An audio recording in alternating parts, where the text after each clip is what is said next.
Before we begin today's episode, we wanted to announce that we have officially launched our Patreon, where you can find exclusive content, engage with North Coast, and get access to perks like recordings from live shows, freestyle tips and tricks, and Patreon-only episodes. Whoa, you're getting access.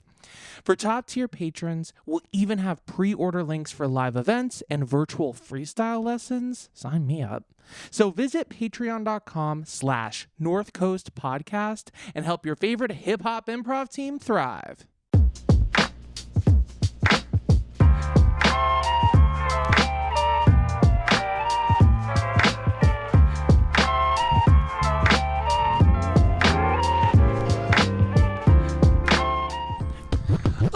Welcome to the North Coast Podcast, where we interview awesome comedians, rappers, entrepreneurs, interesting people, and then we do raps based on the interviews. I am Doug. I'm RJ. I'm Ralf, aka Precious Gorgeous. I'm Dr. Brick. And in the studio today, we have an incredible freestyler, comedian, all-around amazing human being, raps all over New York City, and also just got off a Las Vegas run at the Venetian with Freestyle Love Supreme. Give it up for Dizzy Senze! Yeah! Wagwan, what's up, guys? Hey. What's up? So happy to have you here today. Yo, I'm happy to be here. I like all these lights. It's nice. I feel important. Yeah, you are important. important. No doubt about that. In general and to us. I don't know what that means. In general and to us. Yeah. I want to say, I don't know if we ever met officially, but The crazy thing about Ralf is, like, I was just chilling with BS. Shout out to BS. Oh, That's yeah, what yeah. it is. Me and BS have been friends like 12 years The now, greatest. something of that nature. But I was just talking about you with BS. I was like, yo, I've never met Ralf, but I have so much respect for him. He's like the most controversial Facebook friend that I have. But I'm always like, off of Facebook. I'm a person that doesn't like respond in everyone's comments. I just read things that's going on, laugh, and then I just keep going with my day. I might like a few things, and then I might just leave. That's but what I I should always do. look at Ralph's. Ralf has a debate, maybe 7 debates today. Oh my God. I am 7 no longer on debates Facebook. No longer I'm trying to that better When he my was, life. it was my favorite thing. It was my favorite thing. Even when I've seen like every big elite freestyle MC that I know, from like BS to Mandela, we all have been like, yo, Ralf is so freaking cool, but he always stirs the pot, and I love him. Oh my God! Oh my God. Bless you. Are you Shout familiar? out Mandela Ski. I am familiar. I'm trying to leave this part of my life behind me. All right. But yeah, we run in so many of the same circles. I've always had so much respect for you as well, thank you. and I'm as you're coming in today, I'm like, whoa, this is so wild that we've never really spoken before until now.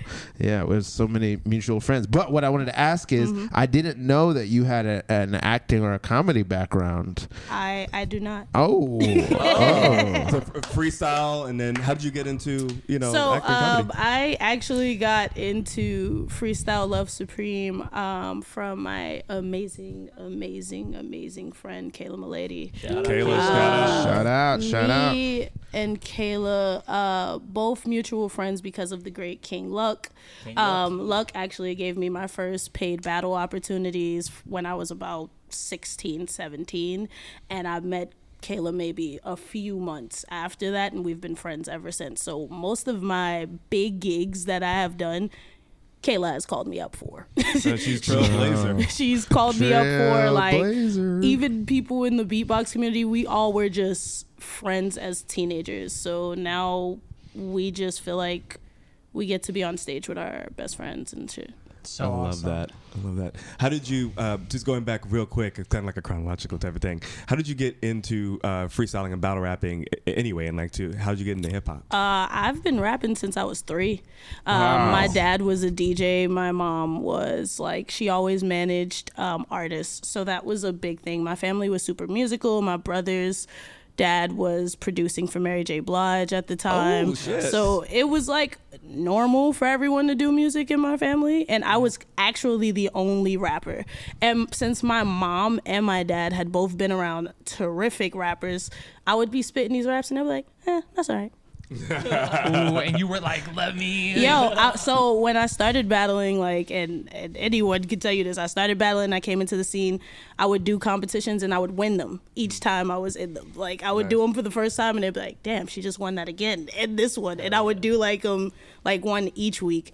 And I would go back just to go tell my mom, and my mom would be like, Wow. And everyone else would be like, yo, Dizz is so nice. She's like one of the best freestylers on the scene. And my mom was just like, Yeah, it's like my dad when he watched me do improv. It's like he didn't even know improvisers, but he's always like.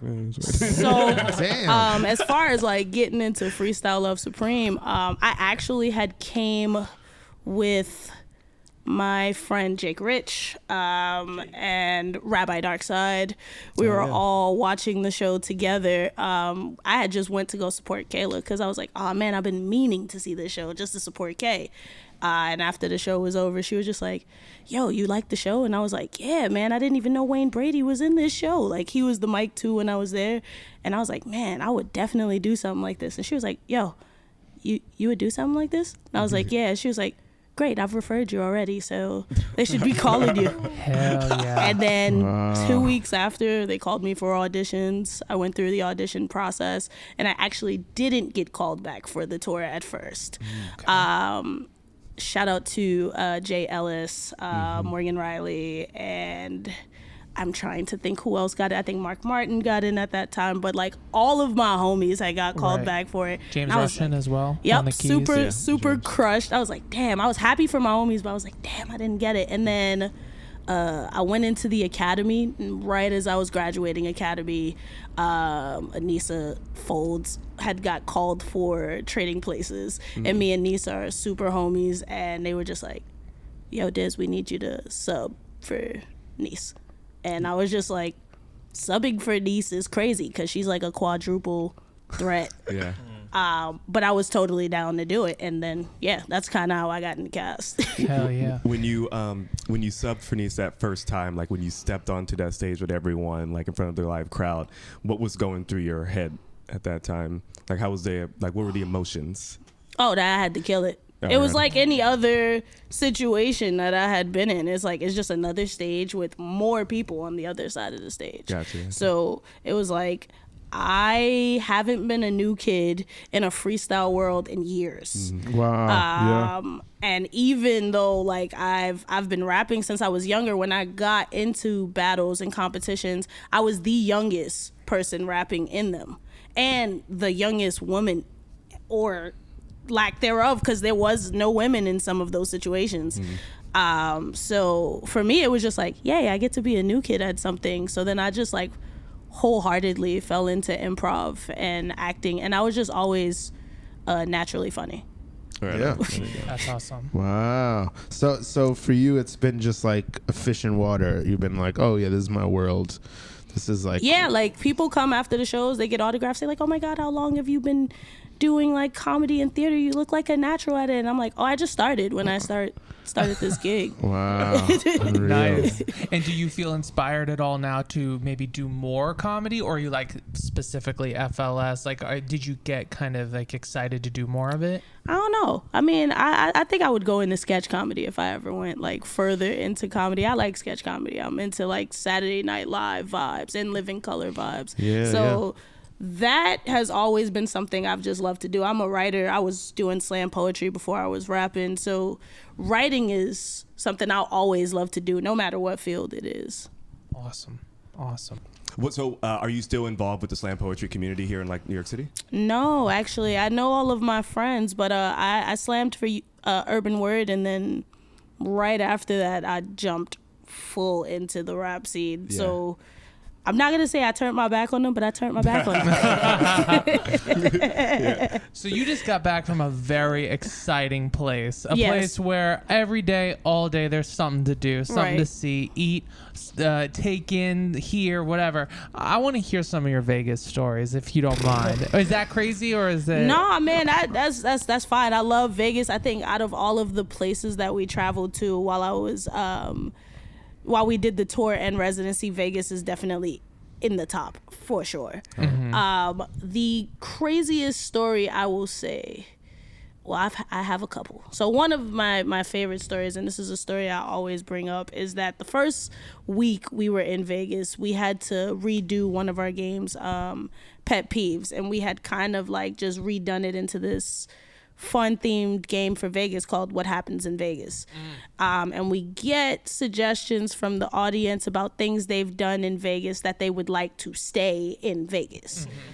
And one of the first suggestions that we had got when we were in previews for the show was that this person's Uber driver stopped at a crack house.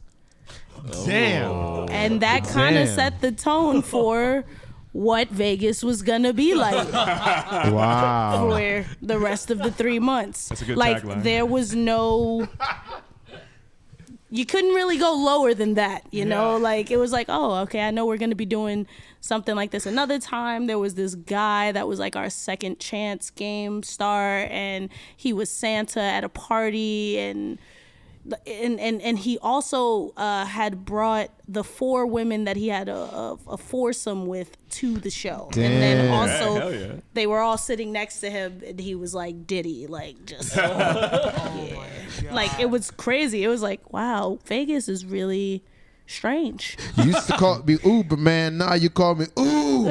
You used to call me Uber man, now you call me Ooh. Used to call me Uber man, now you call me Ooh. Used to call me Uber man, now you call me Ooh. Yeah, I'm out here driving, now I'm about to hit the pipe. Now I'm about to go ahead and stop on these brake lights. Now never hit the brakes, I'm always on go. I'm gonna go. I'm about to smoke some crack. That's where it's at. Blast from the past, I'm coming right back. Give me 1 second, we gon' make an extra stop and tell me if you want some, you can get a rock. Used to call me Uber man, now you call me Ooh. Used to call me Uber man, now you call me Ooh. Used to call me Uber man, now you call me Ooh. Used to call me Uber man, now you call me Ooh. You can trust me, don't have no fear. Now I'ma pull over and you just wait right here. I'ma go inside this house, but don't look at me. Get on your phone and pretend like you is happy. Now I'm in the house, blah, blah, I'm running out. What was that about? Boy, you better shut your mouth. And I press on the gas and I go real fast. I'm getting out of here, saving your ass. Used to call me Uber man, now you call me Ooh. Used to call me Uber man, now you call me Ooh. Used to call me Uber man, now you call me Ooh. Used to call me Uber man, now you call me Ooh. Check me out, you know I took the gift. Yeah, I'm getting inside of the Uber now. I booked a lift. I love it so much, you know I'm feeling little bad in my brain. And then the guy stops by and says, "You want cocaine?" He says, "Okay, this is good. You know we're going heatin'.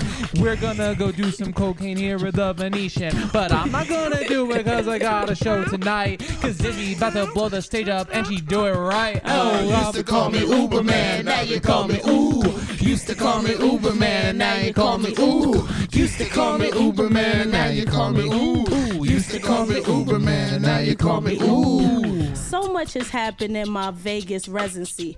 Got in and my Uber driver had stopped for ecstasy. I was like, I don't like to really meddle, man, but I would rather you go to the trap house for heroin. That's insane, blowing up like propane. Then he started lining up his lines of cocaine. Put on the radio, it was John Coltrane, and I was like, God damn, he did the whole dope thing. Used to call me Uber man, now you call me Ooh. Used to call me Uber man, now you call me Ooh. Used to call me Uber man, now you call me Ooh. Used to call me Uber man, now you call me Ooh. Wow. So I was yeah. I saw you cooking up that foot there. Yeah. You got that look in your eye. So I was asking Kayla about some of the Vegas stories, and Right. she said that you had a crazy experience with a bubble show.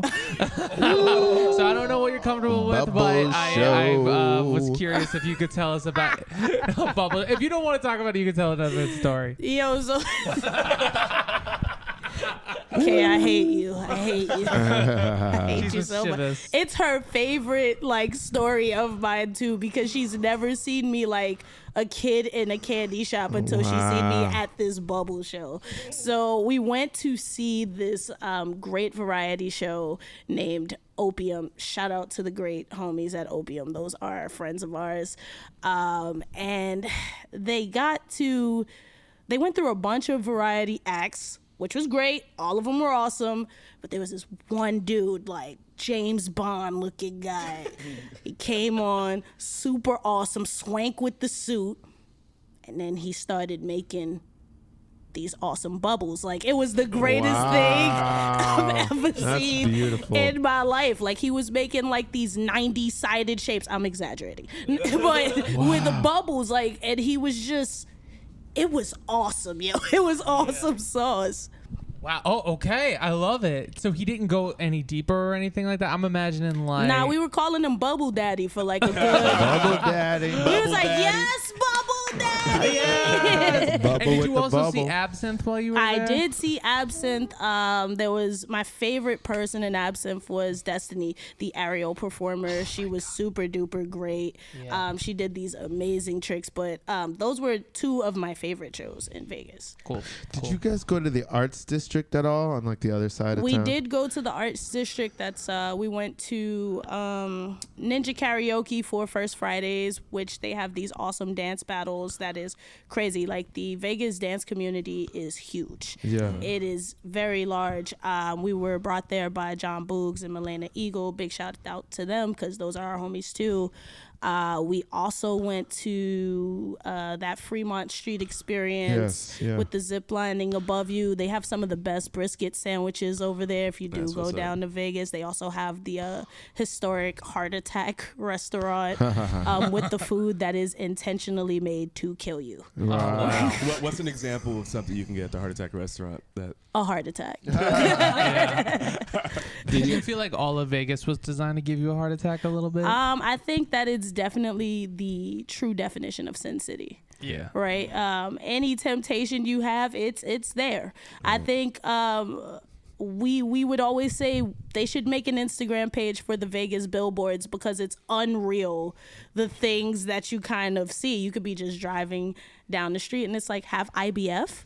Try out this product. Or it'll be like the billboard will pass past that and it's like, have an erectile dysfunction?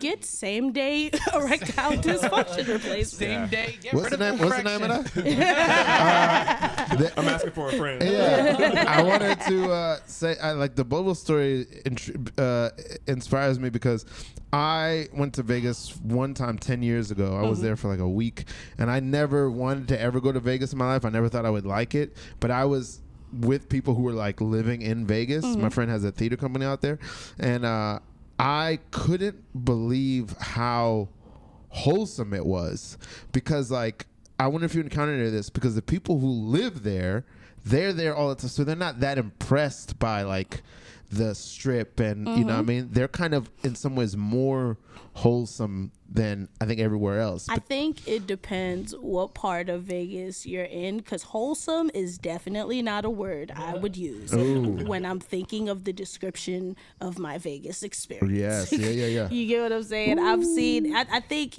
there's an hour in Vegas, right, where it's just crack, yo. It's just, it's crack. And it's tough because you go around the country and you see different cities and you see people suffering. But an hour of like where everything just changes and it's just bad drugs hour, you can kind of see it in Vegas, and that's sad. I think when you're on the strip, you do have the illusion of the flashing lights, right? Because you can be standing on the strip and you're looking at the Caesars and Adele's playing there, and also Gordon Ramsay has Hell's Kitchen there. But then you may look further down the strip and you see David Copperfield. Maybe David Blaine's coming for the weekend. Maybe Bruno Mars is here, but also Donny Osmond is playing. Wow. And then once you turn off those like nice little lights and past the Penn and Teller at the Rio, it goes to crack. Wow. And it's Immediately real. crack. Wow. It's real, man. It's like it's desolate. It's sad after a while. Like once you leave the strip, it's like going to another country. You're in the resort and then you leave the resort. Right. And they're like, "Oh, you're definitely not from here. Yeah. Give me $1." Oh yeah. Specifically $1. Yeah. But on your nationwide tour, what is a city that you visited that you were like, I've never been here, but I would live here immediately. San Diego. San Diego, Absolutely. yes.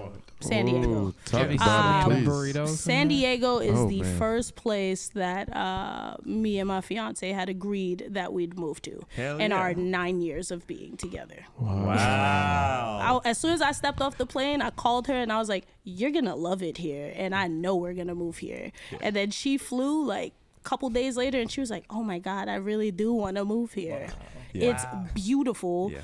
Nature is nature. Like you got albino trees that look really great. You got fruits that just grow everywhere. The people are nice. You can scooter everywhere. It's freaking awesome. The I gotta food's go, amazing. guys. I'm going right now. Yo, You the gotta nude go. beaches. Yes. All right. But, yo, did you go to that one that was right above La Jolla? We went to Black's Beach. That's the one. Yeah, that's the one. Have We you did. been as well? I have been as Yo, well. best Only was the black first one I people. went to. Yeah, best. At Black's Beach. Awesome. Black Awesome. Nudist Beach. Yeah, it's I awesome. highly recommend it. If I had to say anywhere else that I've been to while we were on tour, San Antonio.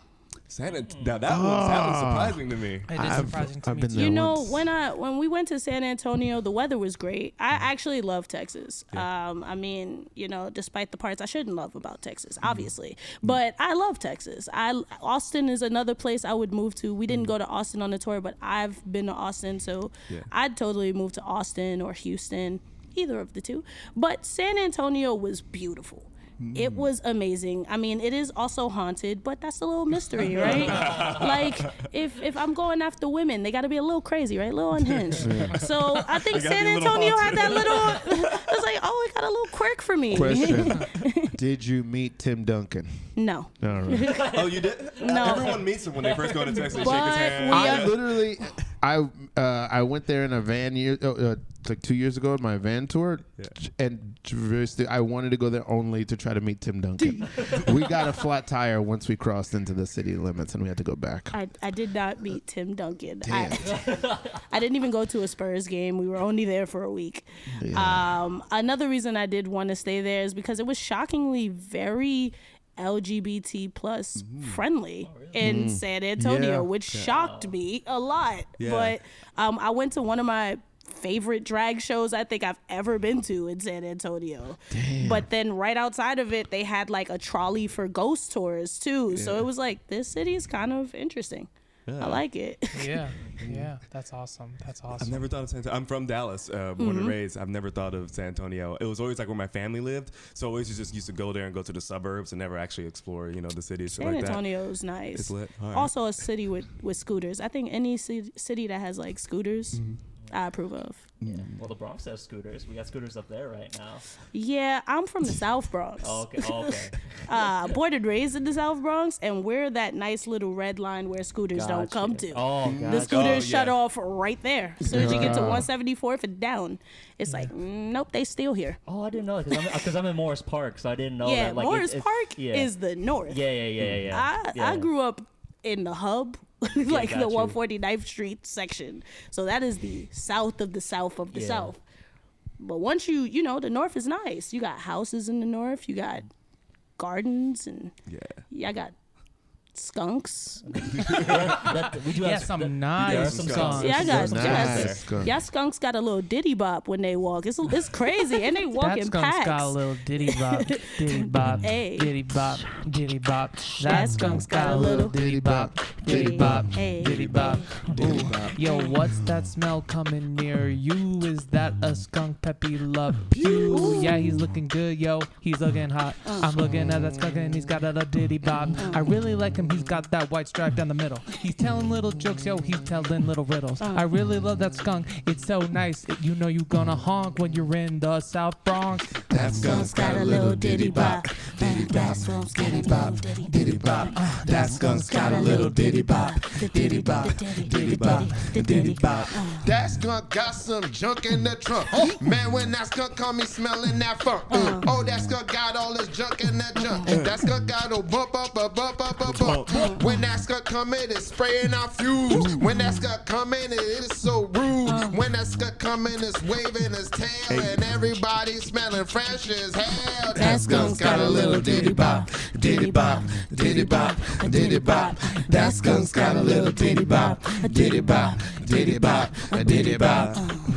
Oh, I see a skunk. Oh yeah, I wanna rub it all over my body. Yeah, get on my scooter, go up to the Bronx. But then that shit stops at 135. Yeah, and then I have to get off and walk. And everyone's like, you don't live here, do you? And I'm like, no, I live in the Upper West. And they like, boy, you smell like a pest. That skunk's got a little diddy bop, diddy bop, diddy bop, a diddy bop. That skunk's got a little diddy bop, a diddy bop, a diddy bop, a diddy bop. Pull up to the north and I'm looking for some fire. I just got off the 5 train at Dyer. And you know I was pumping on the funk. Then I had the diddy bop. I think I saw a skunk. Oh, man, nah, I think that was a duck or geese. 2 bottles of goose to be exact or exact. Maybe that's something that was a must, but this skunk smells as potent as whatever is going within my blunt or my joint. I only said that to make a point. I annoyed just by putting on the smoke, and I passed it to the skunk like, yo, you want to hear a joke? That skunk's got a little diddy bop, diddy bop, diddy bop, a diddy bop. That skunk's got a little diddy bop, diddy bop, diddy bop, a diddy bop. High on its own supply. Oh man. I wanna I don't know how much time we got left, but I wanna ask I just want to do some rap talk, some hip hop talk. Okay. What's going on with you in that realm right now? Just outside of comedy and sketch comedy and improv and all that. Just like, are you recording? Are you performing? I mean, I'm always recording. Anyone that knows me knows that I do a lot of sync licensing work. Like, I shout out to companies like Flowcabulary, which I'm one of the main contributors for that. Event Rap with Baba Brinkman. Currently got a song in the works, trying to get it placed for Bel Air. It's actually really kind of in that slot right now, but we're just kind of waiting. Ooh. But I make jingles, I produce things, I engineer for people all the time. As far as like competitions and stuff goes, not really trying to compete right now. Not because I'm scared of competing against anyone. It's just I don't see I don't think the elite competitors in the scene have had like a nice little sparring session. I feel like everyone that is in my circle of like rap freestyling, like Osiris Anthem or RQ Tech or Rabbi Darkside, freaking Nathan Dufour, formerly known as Sir Nate, freaking Ren Thomas. I could keep going on and on. Mike Larry Draw, big shout out to Mike Larry Draw. That's my brother from another Why Not Show Love. Like, I think I would be more interested in seeing a cipher with all of those people. I feel like there is really no gatekeepers in that community right now. So there's a lot of braggadocious rap going on, and it's not really as challenging as it was when I was coming into the scene before. I think that grittiness and that's missing a little bit. I think we did focus on technique a lot. I had to rap alongside a lot of people that did not let me slack. And I don't really see a lot of front runners in that community right now. Wow. You mean like people younger than you, or like? Yeah, people. I think we still need gatekeepers too that are at maybe the same age or older than me, because there was gatekeepers when I was coming in as well that also eventually fade out, do other things, do bigger things. And I think it comes down to time. It comes down to money. People are in different positions now. Right? Back then we were rapping for peanuts. You get what I'm saying? We didn't really rap for much. And now a lot of those people, their positions have changed based on the accolades and things that we have done. So it would just be about money and time and getting all those people in the same room. So are you saying the incentives to get really good at it have changed? Like there's more incentive to get great at it because of the bigger payouts? I feel like the caliber of MCs have changed. Right? Okay, let's think of hip hop in this 20-year spiral, right? Follow me really fast. So we're in the 90s, 1990. I was born in 93 to be exact.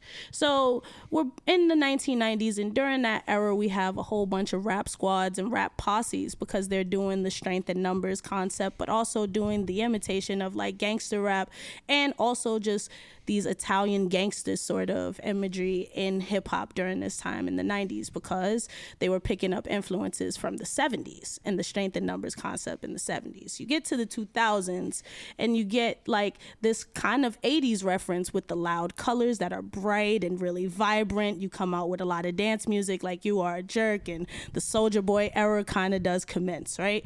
Then we get to like the 2010s and we get like auto-tune, super duper overpowered, and a lot of drug rap based on whatever is the party drugs that's going on at that time. When freestyle kind of comes along into it, we draw influences from all of that. It's whatever the kind of rhythm is in the songs and whatnot. But if we don't have people teaching the fundamentals of freestyle the same way we teach the fundamentals of hip hop, that's not allowed to keep going in a pedagogy. It doesn't continue in a cycle. It dies if we don't have gatekeepers or people to teach the way the same way someone did for us. Gotcha. And I like Yes. that you clarified. amazing. Thank you. You clarified so the such term a great gatekeepers, breakdown. because the way I usually think about the word gatekeepers is like people trying to keep other people out. But Right. you're saying people that like teach the correct way to do things and don't allow things to slip. Right. Quality I think we control. do think Quality of control. gatekeepers usually in a negative connotation, right? And it's not always a negative connotation. In human society, we have grandparents. That is our one-up over a lot of other organisms. Like animals don't have grandparents. Their kids have to fend for themselves. Like birds are like, when their kids get a few freaking days, weeks old, they're like, hope you can fly. Bye, nigga. Not us. You get what I'm saying? We have somebody to teach us the way. That same thing has to happen in freestyle, and the same thing has to happen in hip hop. Yeah, right on.